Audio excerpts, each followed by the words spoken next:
Maybe you've heard about an up-and-coming horror author named Joe Hill. He's written a couple of books, a couple of graphic novels. Some of those books and graphic novels were maybe turned into Netflix shows. Some of them were maybe turned into movies. But either way, you might be wondering where to start with his books. So I'm here to help you with that. He's actually written quite a bit at this point, and there are a lot of good entry points. So I'm just going to talk about some of my favorite Joe Hill novels, and I'm also going to talk about what I think are some great places to start if you want to try the works of Joe Hill.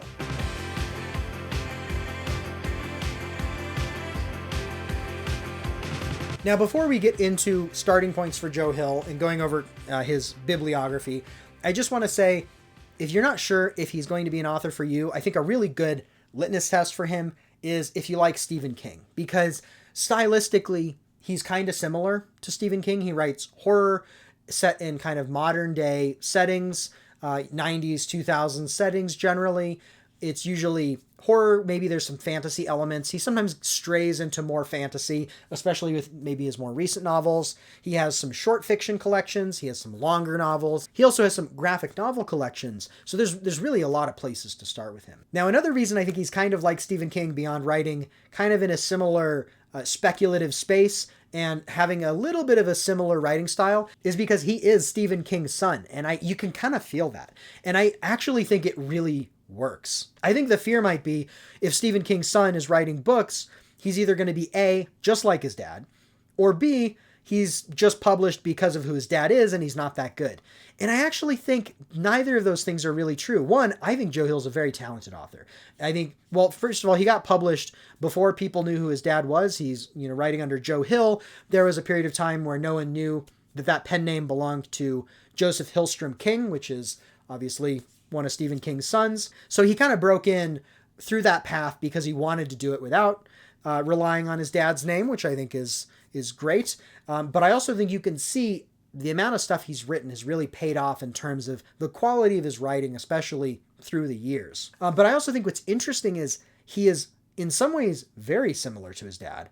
And in some ways he feels very much like his own author. So if you love Stephen King and you kind of want a new Stephen King avatar to start taking over now that Stephen King's getting older and just having another person who really fits the Stephen King mold, Joe Hill is the go-to guy. I think he writes a lot like his dad in some ways. But what's really interesting is every Joe Hill book that I've read feels distinctly like Joe Hill somehow. He's got his own style, his own flavor to it. He manages to kind of have the best of both worlds. He feels like a continuation of his dad's legacy, very much inspired by a lot of his dad's work and other authors, but you can feel the inspiration King's work had on his own, but he also is kind of a breath of fresh air, and some of the stuff he writes feels very different. And I think that's awesome. So if you love Stephen King, I recommend it. I think you're going to like Joe Hill. If you don't love Stephen King, it might still be worth a shot because he's different enough that maybe he is a stylistic voice that still clicks with you in a way that King's didn't. Now, let's go through my favorite places to start with Joe Hill. If you want a straight up scary horror novel, I recommend Heart-Shaped Box. This is about a retired rock star who likes to buy oddities and dark artifacts online. Like, he's very into spooky type objects, and he uses these to adorn his sprawling home, which is located, I think it's located kind of near Nashville, if I remember correctly. He's in kind of the heart of music world as a former rock star. And one day he buys a haunted suit on like eBay or something. It's some guy's like, I have a haunted suit that was my grandfather's. My grandfather passed away, and now this suit is haunted with his ghost. And so he buys it thinking, this is creepy, this is weird and macabre. It's perfect. It's the type of thing he likes. So Judas Coin, that's the name of this rock star, which, excellent rock star name, orders this haunted suit. And when it arrives, things start to get weird. And it turns out maybe this actually is a haunted suit. I don't want to get too much more into it, but the ghost in this is actually pretty creepy.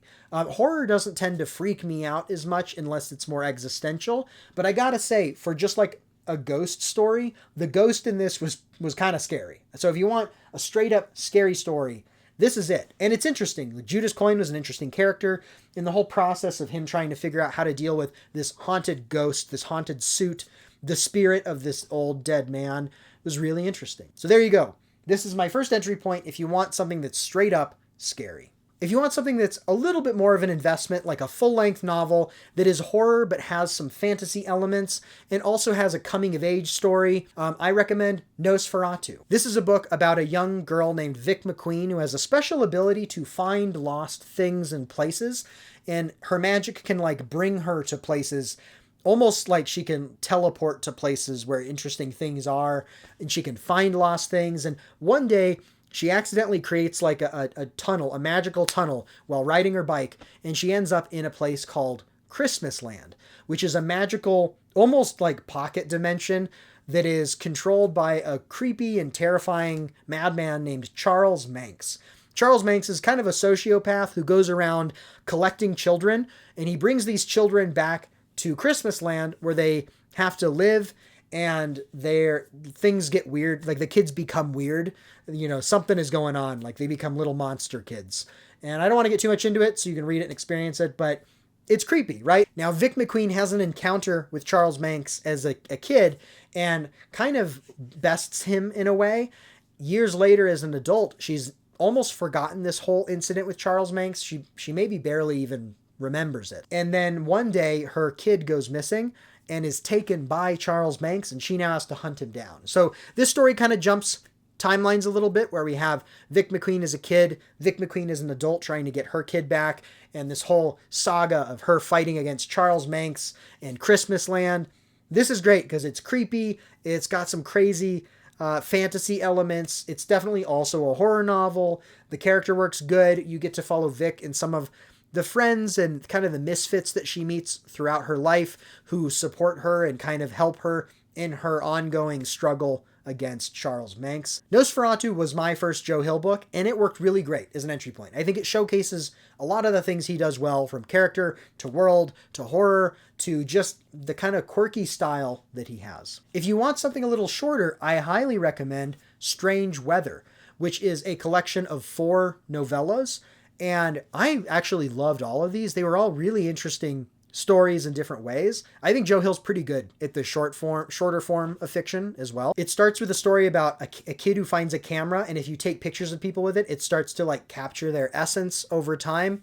I don't exactly remember how it worked, and I don't want to spoil anything, but that one was super interesting. There's another story that deals with gun violence in a way that is honestly harrowing and chilling, and in some ways realistic, and also kind of over the top, but in a way that like illustrates how terrifying gun problems can be, and mental health related issues in conjunction with gun problems. There's another story where a bunch of like shards fall from the sky and start like killing people, and it's sort of like an apocalypse, but some people survive and they have to rebuild. There's another story about a man who gets stuck up in the clouds when I think he's like skydiving, and this cloud he's stuck on is kind of firm, and it's his story of like how he gets stuck up there and what happens, and wild stories. But I was riveted through all 4 of them. They're really good. So if you want something shorter that will give you kind of a more diverse selection of different types of stories Joe Hill can tell, or if you just don't want a huge commitment and you want something that's like 100, 120 pages long or even a little less, that's a great one to start with. And I listened to that one on audiobook, and I think the audiobook was good. He also has another short fiction collection called Full Throttle, and I think this has 10 to 12 stories. They're a little shorter than Strange Weather. These were good too, but if you're going to pick one of his collections, I think Strange Weather is the way to go. If you love comics or manga, then I highly recommend you check out Lock and Key. I have several of the graphic novels around here somewhere. I couldn't find them in time to make this video, but Lock and Key is super cool. There was a Netflix show that was made based off of this, but I think the graphic novels were better. And they're kind of brutal and intense, kind of Lovecraftian. It's about a family where the father is, I think, murdered, and the rest of the family moves across the country to live in a house in a new town in this, it's kind of a spooky old Victorian house, like on a cliff over the ocean. And there's a strange entity that lives nearby that is almost like an ageless, demonic fairy entity, shape-shifting being that they start to deal with. And it's fascinating. There's a lot of weird stuff in that graphic novel, but the art's cool. The story's very interesting. So if you want a comic book, Lock and Key. If you want a really long, epic tome of a novel, Nosferatu's pretty long. I already recommended that one. The Fireman is pretty long. I've heard more mixed things about this. This is one of the few Joe Hill books that I haven't read yet. I plan to get to it eventually because I love basically everything he's written.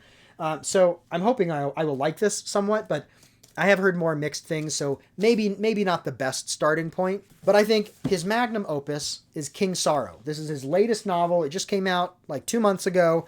I made a review recently on the channel about how much I love this book.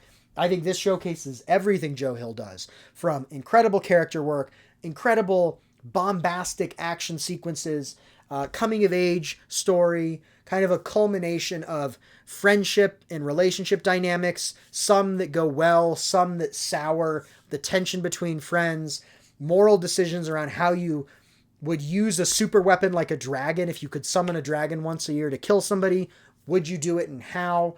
There's so many cool things in this. Go watch my review if you want the full breakdown, but this is Joe Hill firing on all cylinders. This is my favorite Joe Hill novel, both in terms of like some of the coolest action sequences that he's done, but also some of the best character work that he's done. So if you want to jump into the deep end and experience what in my opinion is the best of Joe Hill's work, then I think you got to start with King Sorrow. But this is so good, I would recommend saving it. I really think the move is either start with Nosferatu, Lock and Key, or Strange Weather, and then make your way up to this.